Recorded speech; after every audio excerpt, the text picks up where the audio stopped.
they're not letting up, right? And so people are starting to wake up to how corrupted not only our media is because it's completely owned by big pharma, but our medical journals and things like that. Also, as John Campbell has talked about this, I was blown away when I saw him talk about it. Well, I just experienced it online yesterday. I was on Twitter, and this guy, his name is Professor Gavin Yamy, and he's a professor of global health and public policy at Duke University. He's a director, Center for Policy Impact in Global Health, and he's a Times columnist. And he says him. That's he puts his pronouns. He's a DJ. You skipped over his DJ credential. Oh, he's a DJ. Yeah. Oh, he's also a DJ. And the tallest Jew on earth. Why are you skipping over his achievements? So, well, we know he's in the clear on those Jew tunnels then. And he's got 41,000 followers on Twitter. So he tweeted this out in May 31st of 2022. He was upset at Dr. Jay Bhattacharya. Now, Jay Bhattacharya is one of the authors of the Great Barrington Declaration, which, do I have, okay. So, by the way, when you see somebody with pronouns in their bio, you just know they're going to have great opinions. You know they're trustworthy. So he's upset at Dr. Jay Bhattacharya, and Dr. Jay, who's one of the authors of the Great Barrington Declaration, which talked about how to handle the pandemic, which is the way we'd always handle pandemics, is that you target the vulnerable and that you can't vaccinate your way out of a pandemic, just like Dr. Robert Malone said on my show in June of 2021, that you can't do that. And in fact, that's exactly what they tried to do. And of course, it didn't work. Everybody got COVID. The exact opposite of what they said was supposed to be the effect of vaccinating everyone. The exact opposite. Everybody got it. And lab leak conspiracy theorists and grifters. So he says, you didn't think it was a lab leak? He said people who said that the COVID virus came from a lab, he called them lab leak conspiracy theorists and grifters. So why do I bring this guy up from Duke University? Why do I bring him up? Because I saw him tweet this out. Today, the British Medical Journal launches a forward-looking series on lessons from the U.S. COVID response that should inform the presidential election. This woman and him had the privilege of serving as guest editors. So the British Medical Journal hired this guy who called people grifters and conspiracy theorists for accurately pointing out that the virus came from a lab in Wuhan, China. No, it didn't. That's racist. And they put him as an editor on a series that they're publishing called Lessons from the U.S. COVID Response that should inform the presidential election. I was blown away by that. I'm like, oh my God, Dr. John Campbell has talked about this, how the medical journals are corrupted by big pharma money, just like everybody's corrupted by big pharma money. And so this is it. This is the British Medical Journal. That's their Twitter handle. It says answering questions and questioning answers. Well, that's not what they do over there. That's not what they do at all. We believe it came from a Pokemon just the way they told us. I thought it came from a pangolin. Yeah, that's a Pokemon. So I tweeted, I go, the problem with medical journals is that they hire liars and hacks like you who are paid to lie. Remember when you called everyone who said the COVID virus originated in a lab was a conspiracy theorist? So he didn't respond. He blocked me immediately. But guess who did respond? The editor of the British Medical Journal, this guy, Kamran Abbasi. He said so he quotes me, the problem with medical journals, says comedian and conspiracy theorist Jimmy Dore. So they're still doing that, is that we hire liars and hacks and they are paid to lie. There are lots of problems with medical journals, but this isn't one of them.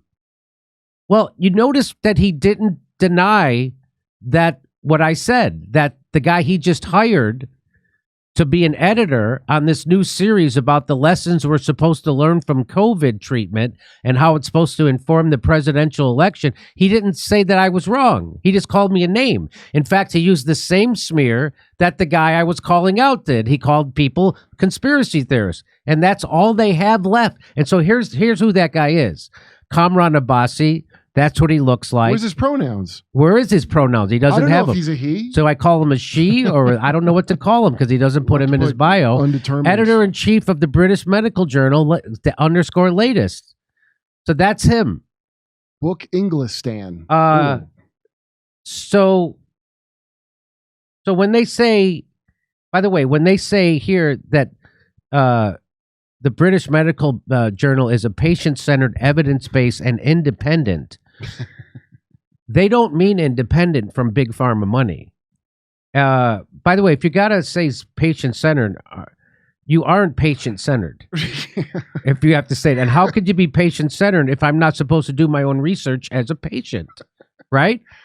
Okay, so he calls me. So I call this guy out for calling people who accurately said the virus came from a lab a conspiracy theorist, and his comeback is to call me a conspiracy theorist. But notice he didn't deny what I said because he can't, because I linked to the guy saying it.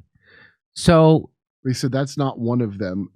He goes, "There's plenty." He said, "There's plenty of problems." He said, "There's plenty of problems with the medical journals, but that's not one of them." Yeah.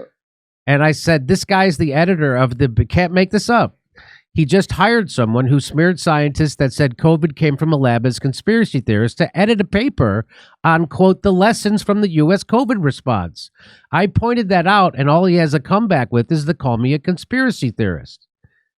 Notice he didn't deny he hired someone who smeared scientists as conspiracy theorists for saying COVID came from a lab. He just smeared me for accurately pointing that out.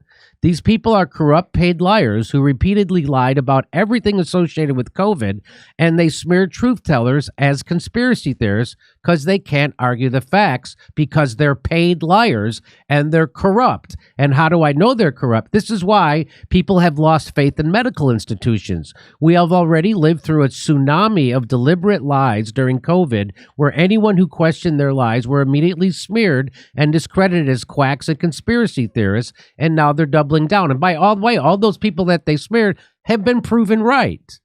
All of them. What are the problems? Here's their sources of revenue, Kurt. Should we show? The sources of income include subscriptions from institutions and individuals, classified advertising for jobs and courses display, advertising for pharmaceutical and non-pharmaceutical products. No, but they're editorially independent. You know, like how MSNBC is. Yeah. Fox or So they take money from pharma. That's exactly what that tells you right there. And they try to hide it. And so that guy's a liar and he's corrupt. And of course I ratioed his ass hard on Twitter because he literally got 3 likes on that tweet that he put out about me. That's the editor of the British Medical Journal. Even the people who follow him, which he has 41,000 followers, wouldn't go along with his smear of me on Twitter. Well, okay, he said there's many problems. What are they? You know? He said that ain't one, what you said. That ain't one. No, it's 2 of them. So what are and he doesn't tell you what the problems are if not that. What are they? They don't use a good font? What are the problems? Aside from corruption, what would possibly be wrong with the medical journals? They can't spell. Right? What could possibly, aside from corruption, what could grammar issues mostly. Yeah. But not corruption. So, Ed, are you surprised to see that still happening in 2024? The editor of the British Medical Journal still calling people conspiracy theorists for talking about the lab leak? Is that surprising to you? Not at all. I saw this on Wall Street. This is ego and psychopathy writ large. So during the Enron scandal, it started to come out that there may have been some hanky-panky in the books. The stock peaked out at around 80, started to crater. And when the stock was down, 60, 70%, the CEO and the CFO were still lying all the way to zero. And I remember smart individuals who defended, I would talk to them and say, why do you still own this thing? This looks like fraud. I'd get out of there. And they said, well, I talked to the CEO. I talked to the CFO. Oh, my really? God. Yeah. So what people need to understand is when there's fraud, the people who perpetuate the fraud will keep on doubling down until they're in handcuffs. And that's where we are, unfortunately, on a global scale. except it's not money this time. It's our health and well-being of the public citizenry. So this is where we are. The good news is word of mouth seems to be spreading, and that makes me happy. Hey, come see us do a live stand-up show. We're going to be in Omaha, Des Moines, Milwaukee, Lansing, Michigan, Bend, Oregon, Portland, Oregon, Seattle, Washington, Philadelphia, Avenel, New Jersey, Boston, Palm Springs, and more. Go to jimmydore.com for a link for all those tickets. See you at a live show.